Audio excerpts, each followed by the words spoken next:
Good morning, everybody. Happy Monday.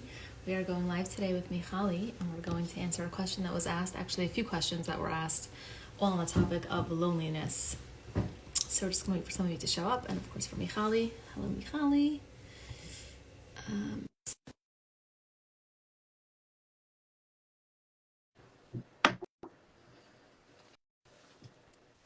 Thank you for joining, Allison and Garnett. Hi, Michali. Let me just adjust. Hi, how are you? I'm doing well. I'm so tired. I'm like, my alarm rang this morning. I was like, what is that noise? I still feel like I'm Well, you're messy too in the morning. I don't understand why though. I slept like a solid 7.5 hours, and I'm just like, oh my God, I needed like 9 today, last night for sure. I wish there was like a world where we could just like follow our bodies and Totally. give our bodies what they need in those moments, you know? Totally. Striving for that. Like, oh my God. I recently saw something saying like there was like a bill that is like being presented about like cutting the work week to 4 days instead of 5 days. I don't know if it's just in Maryland though. Oh wow. So that like the last day of the week would be Thursday, but there'd still be the Monday blues kind of Exactly. thing. But and I feel like a lot of people anyway like are off on Friday, like especially in our communities. Like I feel like in my mind, like my work week is like Sunday to Thursday. You know what I'm saying? Like I mean I do things on Friday, but like it's like a joke, you know? It's more like Erev Shabbos prep. Exactly. Like like I don't work past like 11:30, 12, and it's just like a mad rush till then, and then I don't know what's harder, the second half of the day getting ready for Shabbos or the first half, you know? Right. But yeah, I think it's the weather also. It's like raining and cold here. I don't know if it's raining by you in Baltimore, but in New York it's like very rainy. That was yesterday. Today it's also very like dreary and gray and just blah. Exactly. On those days I make sure to wear a lot of color so then that way like it kind of balances it out, you know? Very smart. I put on like my white sweater today in honor of Rosh. Like, well, I think that's also very bright. Anyways, let's get right to it. We have like a good conversation. We'll try to keep it to 15 minutes, even though I'm sure it could be longer, but I feel like we've addressed these things before, but I just felt like so many people are writing in about loneliness, and I said like, instead of me answering each one or none of them, because like not none of them, but just like let's address it together, you know, because it's like so. Yeah. So I'm going to read, I think there were 3 questions. I'm going to read each one. Then I guess then we can just kind of dig in. Yeah. So the first one is, how do you handle feeling really lonely and having no one in your life to turn to? The second question was, as an older single who lives alone and works from home, any ideas how to deal with deep loneliness and boredom? And then the third question is, how can I deal with loneliness? My family is not the close-knit kind. I have friends, Baruch Hashem, but I don't feel comfortable opening up to them, so I often end up feeling alone. So each of these questions has its own like flavor and twist. You know, just for example, the loneliness that an older single will feel is different than the loneliness that someone who's in a marriage and feels lonely. Someone who doesn't have a close-knit family and doesn't know how to open up to their friends, that type of loneliness might feel different than, let's say, the first one of, you know, not really like having access to people to begin with.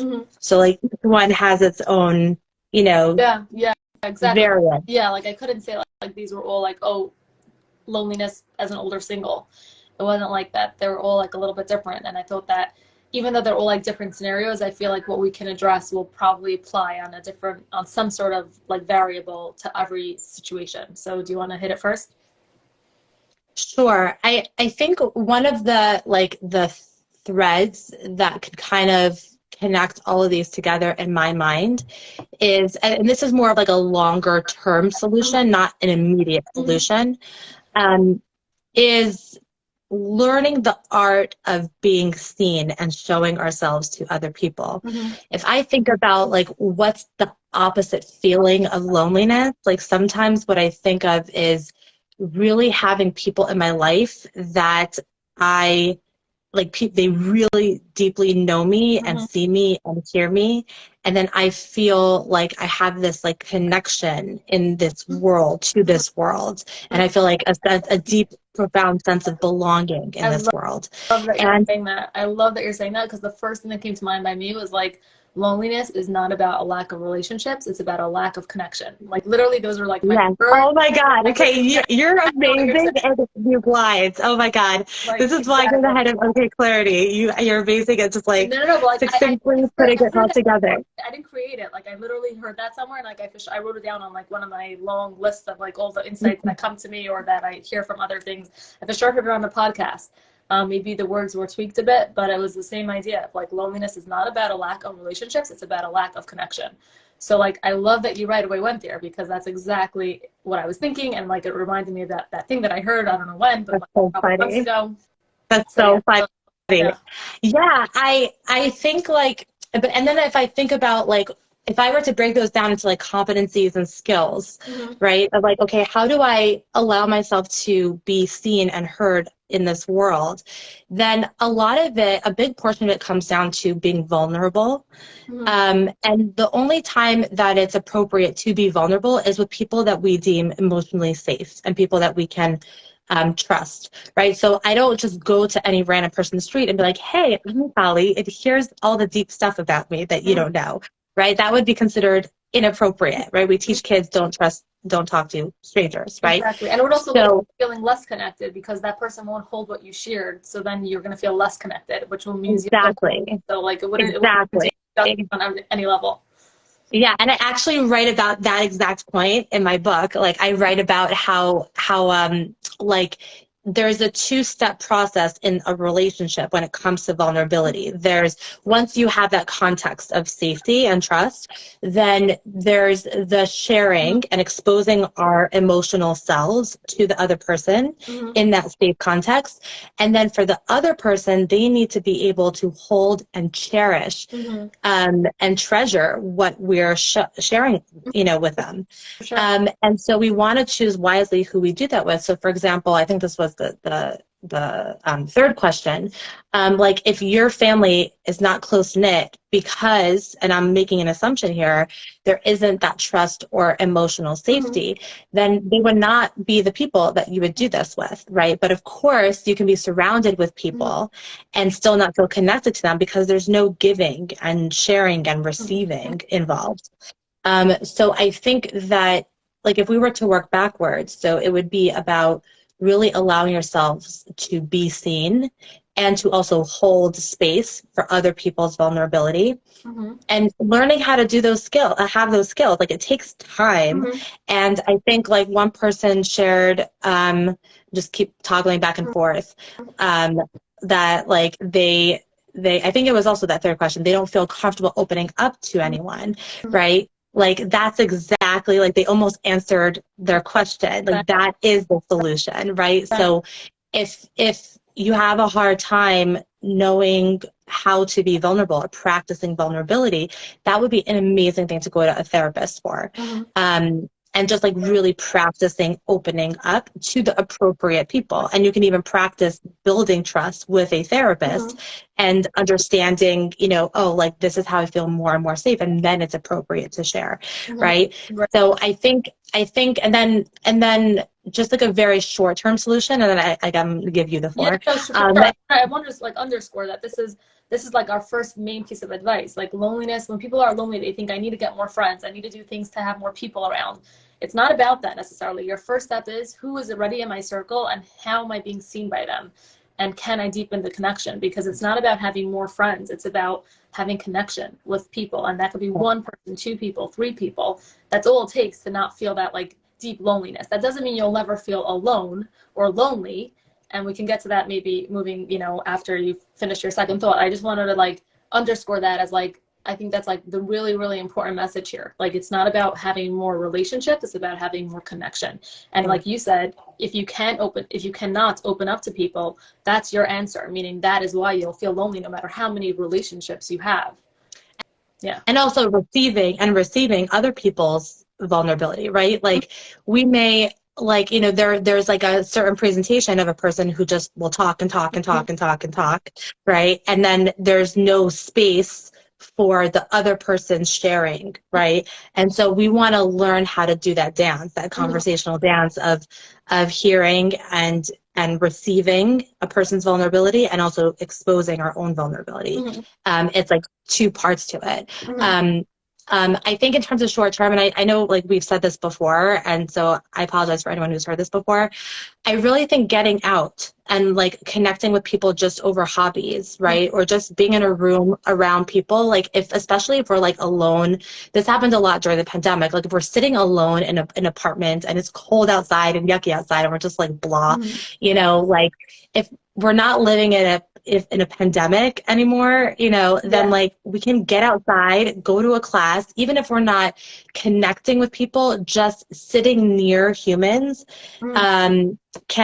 can satisfy that a little bit. It's not going to deeply satisfy us because, you know, to the first point, like we need connection. But like it's still going to make us feel like, okay, like I got out of my house. There's nothing that's more lonely than feeling alone in our home by ourselves. So I think just getting out, even just getting fresh air and enjoying nature can also help. If you're a pet person, like connecting with an animals. For some people, they actually can connect better to animals than they can to human beings. Not that they shouldn't work on learning how to connect to other people, but there is this different type of reciprocity with a pet that they might find to kind of hit the spot of loneliness. But the point is to get out and to get out of yourself and out of your head and out of, you know, your space and do something different. It's like a band-aid fix, but it's really not. Like if you only focus on the first thing that we said, which is the connection piece, you still like that's not enough. Like that's like the foundation, and that's like super important, but it goes in tandem really with what you just said, like being around people that share somewhat similar values, interests, hobbies, even if it's just like in your work environment. Like that's why working from home versus working, you know, like with other people. To this person that said that they work from home, like consider going to a co-working space, you know, that you're surrounded by other people. Like, you know, I also like I could technically work at home, but I don't because it's not healthy. I go to a WeWork and it's incredible, you know, like I love it because it's like outside, you know, like I'm outside with people, but I also don't feel like I have to like socialize, like, and everybody knows me there. So like, it's like that perfect balance of like, you can really accomplish, but you also have like humans next to you and like, you actually can chat about like things that you're all like sharing somewhat of a similar thing. You're all there to work. So yeah, that's something that I would suggest, or just, you know, light bulb type of like thing, like just to think about, get creative. So yeah, I think you cannot have one without the other. I think connection is number one. Number two is like doing that kind of band-aid fix, which is not really a band-aid fix. It's really important. And you can even like incorporate those two things, right? Like getting out of your comfort zone by like if let's say you're really shy or you're really having a hard time connecting with people, even getting out of your comfort zone and then doing like a dance class, right? Where it's like, for somebody who's shy, it's like, you want me to move my hips? You want me to move my arms? Like what? Like that's so embarrassing. And no, I can't. It's too like whatever, you know? So, but getting out of your comfort zone, like it's amazing how much of a confidence booster that can give you. And then that enables you to get out of your comfort zone more when it comes to practicing vulnerability, right? So like it kind of like each thing can kind of feed onto the next thing. Totally, because it is an act of vulnerability essentially. Like every time I do like a new exercise class, I always tell myself like, even if I hate this class and like I don't plan to ever, like my goal is always to like, oh, I'll love it and then it'll be part of my routine. But I'm like, even if I don't like it, like the fact that I did something different and like new and like put myself in an uncomfortable position is incredible. Like that's growth. That's how you stay agile and like flexible. And I think that like, so that is an act of vulnerability. It might not be like verbal vulnerability, but it's like somewhat physical vulnerability. So I think that that's great. I love Yes, exactly. And then I think the last thing is like just to be like, it's okay to have a feeling of loneliness. It doesn't mean you're doing something wrong. I think people think with lonely, it's like something's wrong in my life. Something's wrong with me and my relationships when I feel lonely. It's like, no, in different circumstances, you will feel lonely. The same way that you will feel anxious in different circumstances, the same way you'll feel sad in different circumstances. Like it's totally okay. And it's passing. It's a feeling that comes and it goes. And you know, obviously you can do certain things to make sure that it's not something that's chronic for you, but it doesn't mean something's wrong. And that when it comes, that something's wrong with your life and you need a whole overhaul. I guess that like I love that's that you're saying that also. Like, I think that loneliness, and then someone wrote also about boredom. Mhm. Like, it's something that, it's so funny because my husband and I were literally talking about this over Shabbos, that like about an article that like, or maybe it was a podcast, that with technology, our tolerance for boredom has gone to the toilet. Mhm. And like boredom is actually a good thing to experience in small doses, just like loneliness is. Like to be, and I would just make a distinction. I think I did this for one of the OK Clarity videos. Mhm. Like there's a difference between being alone and feeling lonely. Mhm. I think um being alone in different doses depending on, I see someone wrote about being an introvert versus extrovert. So depending on what you need is actually a good thing. Mhm. But to have that, as you put it, like chronically, then that's something you want to look at and see like, okay, what are my needs when it comes to being with people? What's good for me? Mhm. Because sometimes our emotional needs might conflict with what's good for us, right? So I might need to be home if I'm an introvert, but then what's good for me is to push myself to get out, Mhm. right? And then to really think about, okay, how can I set my life up so that I'm consistently trying different things that are good for me? Mhm. And I think, just to answer this person's question, can I go back into it? Oh yeah, I can. Yeah, so when it comes to being an introvert, I think it's the same thing. It's just about like understanding what's good for you, right? And like making sure that you connect consistently with other people. It ultimately comes down to how much connection you need to feel balanced in your life. Exactly. Um, Like an introvert, I think what? an introvert might be able to be alone more without feeling lonely. Like that's Exactly. you know what I'm saying? But that doesn't mean that an introvert Exactly. never feels lonely or that an introvert is destined to feel lonely. And yes, there's a distinction, like you said, between an introvert and I'm sorry, between loneliness and being alone. But both are okay. Both are like being alone is really healthy. And even like you said, a small dose of loneliness from time to time is totally healthy. But it's also like normal if it happens more frequently. And that doesn't mean that something's wrong. It just means it's a feeling that you have to learn to ride out. So I guess like these questions were more about chronic loneliness. They sounded like they were coming more from that place. So I'm happy that we Yeah. addressed it, the way we did. Yeah, there was something you wanted to add. I can't remember. Sorry. No, don't worry. I love everything that you said. It's so good. Yes, Yeah. yes, and yes, Faye. I'm sorry. I said yes, yes, and yes. Oh, I know what I was going to say. That, as you know, I went to a Mordecai Shapiro concert last night, Go Baltimore, and it was so much fun. And I was just like observing myself, how I was like in the moment, I was dancing like crazy with my kids. And I was like asking myself, like, Michali, 20 years ago, would you ever have the guts to just freely dance at a concert like this? And the answer was, for sure not. Like, for sure not. And I was thinking, well, what's the difference? Yeah.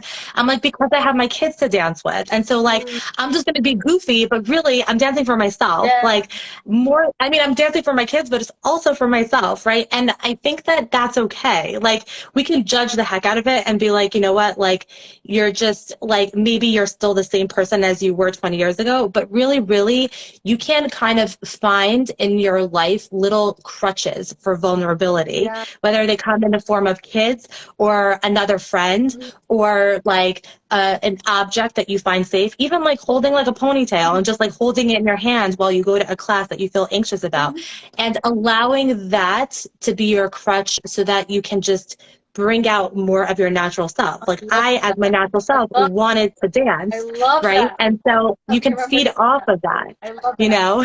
So happy that you remember to say that. Yeah, and even like our phones, as bad as they are, they can be a crutch. Like if you use them Yes.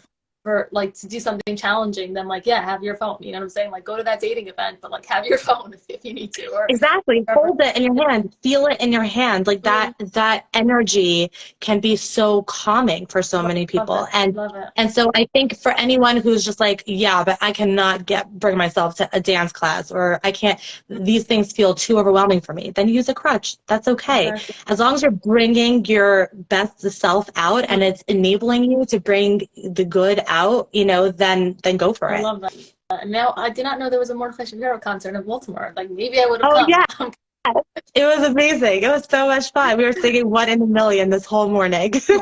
You know that's my brother composed that song. I was like literally gonna ask you, did they sing One in a Million? My No, brother composed that really? I was song. actually thinking this morning, I'm like, who composed that song? Because it's so psychologically on point. And that is Yeah. amazing. Okay, so Faye, everybody, she's a famous He has person. a lot of fans over here because there was like the song from what's his name, Simcha Liner, Rebono, like you know that song from Simcha Liner, Rebono, I'm Rebono. I don't know. I don't Like know. I'm not very current on Jewish music, I do unfortunately, not. but that's so I'm like cool. the terrible sister in the sense that like I don't know, like I can't list off all his songs. Like when people ask me, I'm like, I don't know. I just like tell them the top two, which I know, which is Rebono and One in a Million. But basically people over here were like, oh my God, that's your brother, that's your brother. So yeah, he's like not on social. He's like stark as anything. So like he doesn't know the difference. But I will tell him now that you went to a concert and you're singing One in a Million. Yes. I know. We were singing it all morning today. Like literally all morning. We danced before school to One in a Million. I love It that. was Okay, it's such a beautiful song. Thank okay. you. Someone agrees here also that it's a beautiful song. Anyways, thank you, Michali, and thank you Thank for you so much, Faye. people feel less alone. And you could dance by yourself also, by the way. Like I used to do that. I should start doing that again. Like you can just turn on music and I dance. Like love no one's watching. that. Nobody has to be watching. So Exactly. And that also gets you out of your shell, totally, right? totally, yeah. It's like healthy on so many levels, and for sure, like acting wacky and silly, like which I definitely act silly all the time. But yeah, dancing is something I should definitely do more of. One of the best Yeah. parts of you, Faye. Say it again. That it's one of the best parts of you. What my So silliness? silly. I'm so with you. I'm like, hey, I feel like we're totally like on WhatsApp right now. But yeah, I happen to have a very silly side, which is good. It's healthy. I like it. It's Anyways, amazing. thank you, Michali, and thank So you. my pleasure. We'll be I'll see you next week. yes. Take care. Take care. Bye. Bye bye. Bye.